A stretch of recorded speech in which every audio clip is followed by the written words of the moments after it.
Episode 8. Conflict with the Pharisee. He came with love, but he also came with truth. And truth challenges power. Jesus didn't avoid the religious leaders. He confronted them, not with hate, but with clarity, courage, and conviction. This isn't the story of a fight. It's the story of a light that refused to be hidden, a voice that would not be silenced. This is the story of Jesus and the Pharisees. They wore robes. They memorized the law. They fasted. They tithed. They sat in the highest places in the synagogues. The Pharisees were the religious elite, respected, feared, but also proud. Then Jesus came. He healed on the Sabbath. He ate with sinners. He spoke to women. He forgave sins. To the Pharisees, he was a threat. To the people, he was hope. One day they asked him, "Why do your disciples eat with unwashed hands?" Jesus replied, "You honor me with your lips, but your hearts are far from me. You've made the commands of God meaningless with your traditions." Another day, they brought him a woman caught in adultery. They threw her in front of him and said, "Moses said she should be stoned. What do you say?" They weren't seeking justice. They were setting a trap. Jesus knelt, wrote in the dust. Then he stood and said, "Let the one without sin cast the first stone." One by one, they dropped their stones and walked away. Jesus turned to the woman. "Where are your accusers?" She said, "No one, Lord."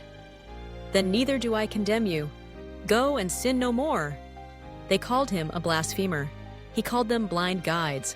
They called him a glutton. He called them whitewashed tombs, beautiful outside, but dead inside. One Sabbath, he healed a man with a withered hand. They watched, waiting to accuse him. Jesus said, "Is it lawful to do good on the Sabbath or to do evil, to save life or to kill?" Adin. And then he healed. Their silence was louder than their laws. The conflict wasn't about rules, it was about hearts. Jesus wasn't breaking the law. He was fulfilling it. They taught rules.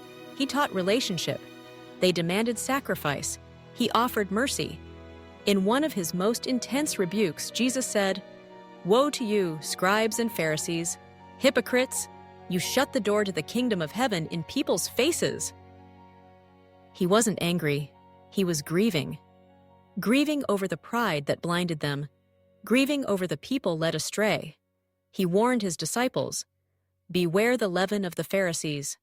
Not bread, but hypocrisy.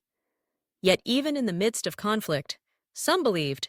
Nicodemus came to him at night. Joseph of Arimathea followed him in secret. Even the hardest hearts can be softened by truth. Jesus didn't come to start a religion. He came to restore relationship. He spoke hard truths, not to shame, but to awaken. In the face of hypocrisy, he stood tall. In the grip of pride, he spoke boldly. And in the end, it wasn't the sinners who rejected him. It was the ones who thought they were already righteous.